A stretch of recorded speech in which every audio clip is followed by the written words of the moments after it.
Hello friends, welcome to your channel answers and solution. Friends, अब आप जानते ही हैं कि बोर्ड एग्जाम्स बस आने ही वाले हैं एंड वी आर श्योर कि आपने बहुत मेहनत से तैयारी कर ली होगी।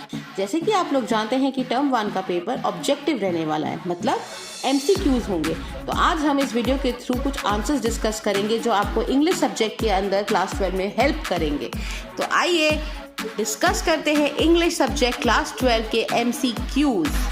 सो फ्रेंड्स, आज के वीडियो में हम जो क्वेश्चंस डिस्कस करने वाले हैं वो है पैसेज बेस्ड क्वेश्चंस जो कि CBSE ने सजेस्ट किए हैं। सो आज हम डिस्कस करेंगे लिटरेचर सेक्शन से एक पैसेज जिसके 5 क्वेश्चंस हैं। आपको पैसेज को ध्यान से सुनना है, समझना है और उसके बाद उनके क्वेश्चंस को ध्यान से सुनकर समझ के आंसर्स देने हैं। आंसर्स ऑप्शंस में होंगे, केयरफुली ऑप्शंस सुनिएगा एंड देन आंसर कीजिएगा। डोंट वरी, हम आपकी हेल्प करेंगे। So let's discuss the passage. I have nothing else to do, he mutters, looking away.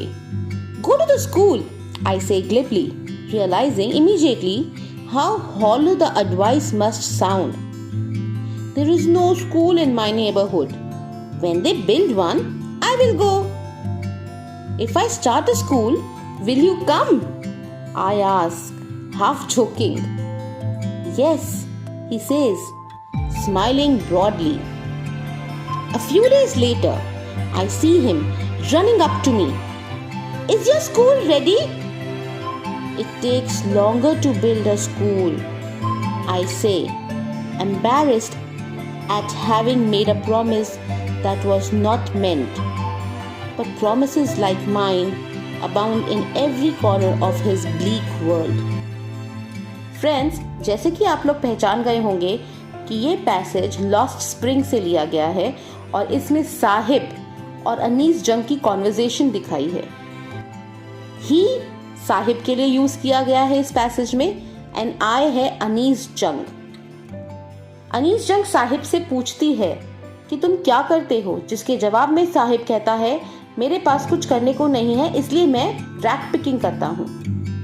Anees जंग उससे पूछती है तुम स्कूल क्यों नहीं जाते, और साहिब कहता है जब वो बनाएंगे तो जाऊंगा, अभी मेरे नेबरहुड में या घर के पास कोई स्कूल नहीं है। अनीस जंग कहती है अगर मैं कोई स्कूल स्टार्ट करूं तो तुम आओगे, और साहिब खुश होके बड़ी सी स्माइल देते हुए एक्साइटेड तरीके से कहता है हाँ मैं आऊंगा।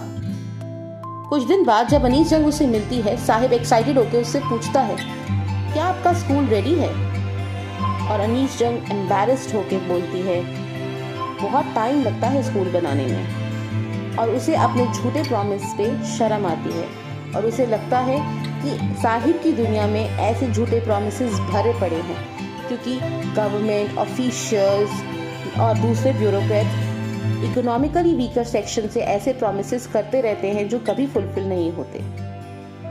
सो अब डिस्कस करते हैं questions. Question is sahibs muttering and looking away suggest his anger, shyness, embarrassment, anxiety. Friends, the correct answer is embarrassment. Sahib को बहुत embarrassed फील हो रहा था कि वो रैक पिकिंग इसलिए कर रहा है क्योंकि उसके पास स्कूल जाने के लिए फैसिलिटीज नहीं है। अब चलते हैं क्वेश्चन नंबर 2 की तरफ। Of the 4 meanings of glibly, select the option that matches in meaning with the usage in the extract. So friend, glibly के 4 meanings दिए हैं नीचे और हमें बताना है कि इस extract के अंदर सबसे बेस्ट और सबसे suitable meaning कौन सा है। तो आइए देखते हैं। Showing a degree of informality. See, glibly का मतलब ये भी है कि informal वे में या बस किसी से casual तरीके से बात कर देना। Lacking depth and substance, मतलब कहने के लिए कहना, सीरियस ना होना ज्यादा। C. Being insincere and deceitful, मतलब धोखा देना किसी को, झूठ बोलना। D. Speaking with fluency, किसी चीज को बहुत फटाके से बोल देना। So चारों ठीक है, मगर इस कॉन्टेक्स्ट में अनीस जंग के केस के अंदर सबसे सुटेबल है option B, lacking depth and substance, क्योंकि अनीस जंग जो बोल रही थी कि अगर मैं स्कूल बनाऊंगी तो तुम आओगे, वो सिर्फ कहने के लिए बोल रही थी, ना वो बना सकती थी और उसे पता था ये प्रैक्टिकली पॉसिबल नहीं है। Question number 3, who do you think Sahib is referring to as they in the given sentence? When they will build one, I will go. They कहकर इस सेंटेंस के अंदर साहिब किसको रेफर कर रहा है, किसके बारे में बात कर रहा है, वो बताना है. The officials, the inhabitants, the teachers, the journalist. Of course friends, इसका करेक्ट आंसर है द ऑफिशियल्स. ऑफिशियल से मतलब गवर्नमेंट ऑफिशियल्स, कि जब वो स्कूल बनाएंगे तभी साहिब उसके अंदर जा पाएगा. अब करते हैं क्वेश्चन नंबर 4 की बात. Select the option that lists the feelings and attitudes corresponding to the following.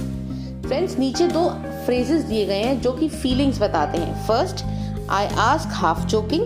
Second, he says smiling broadly. दोनों ही फीलिंग्स बताते हैं और 4 ऑप्शंस के अंदर से हमें बताना है कि कौन से ऑप्शन के अंदर इनके मीनिंग सबसे सूटेबल हैं. तो फ्रेंड्स, इससे पहले कि हम ऑप्शंस डिस्कस करें, क्यों ना मैं आपसे इसके मीनिंग की बात कर लूं.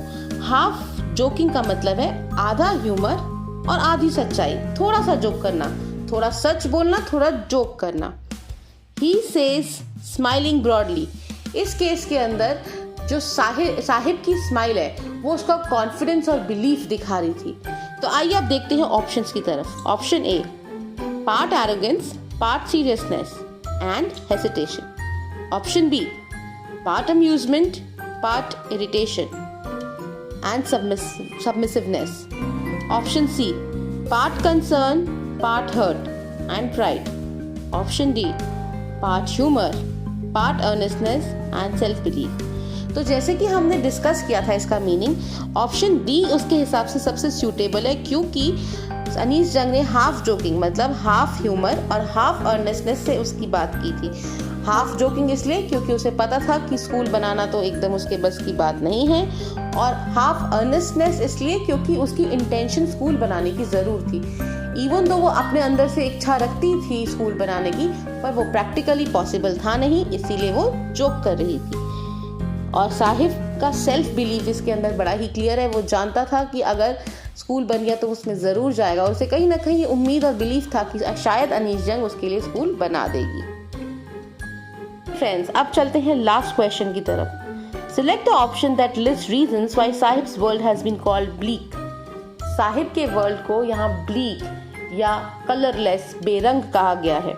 ऐसा क्यों कहा गया, इसके कुछ रीजंस दिए हैं और आइए उन पे नजर डालते हैं. First, the absence of parental presence, मतलब उसके माता पिता का ना होना. The poor socio economic conditions, मतलब उसके आसपास की आर्थिक सामाजिक स्थिति का खराब होना. Third, His inability to address problems, मतलब शायद वो प्रॉब्लम्स को सॉल्व नहीं कर पाता है, उन्हें उसको नहीं आता है करना.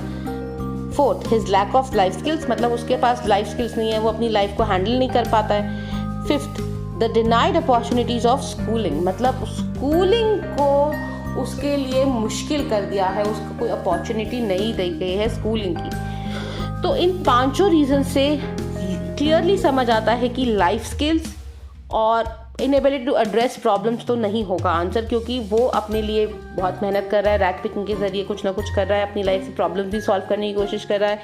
तो ये 2 ऑप्शंस तो 3 और 4 तो रूल आउट हो जाएंगे. अब हमारे पास ऑप्शंस बचते हैं 1, 2 और 5. एब्सेंस ऑफ पेरेंटल प्रेजेंस, ऐसा नहीं है कि उसके फादर मदर नहीं थे, क्योंकि बताया गया है कि उसकी फैमिली बांग्लादेश से यहाँ आई थी, तो that goes out. Of course friends, we are left with the poor socio economic conditions, the denied opportunities of schooling, क्योंकि उसकी आर्थिक सामाजिक स्थिति उतनी अच्छी नहीं थी और उसको स्कूलिंग की अपॉर्चुनिटी नहीं दी गई है, इसीलिए उसकी वर्ल्ड को ब्लीक कहा गया है, कलरलेस कहा गया है, क्योंकि वो दूसरे बच्चों के साथ जैसे ग्रो नहीं कर पा रहा है, एजुकेशन नहीं पा रहा है. फ्रेंड्स, इसका करेक्ट आंसर होगा option B, which is 2nd and 5th statement. इसी के साथ इस पैसेज के MCQs यहीं खत्म होते हैं. आई होप आप सबको समझ आ गया होगा. अगर कोई प्रॉब्लम या डाउट है तो कमेंट सेक्शन में ज़रूर पूछ लीजिएगा. हम पूरी कोशिश करेंगे कि आपकी हेल्प करके उनको सॉल्व कर सकें. फ्रेंड्स, इस वीडियो में इतना ही. नेक्स्ट वीडियो में एक और पैसेज के साथ MCQs लेके हम जल्दी आएंगे. तब तक stay tuned, study smart with answers and solutions, and take care.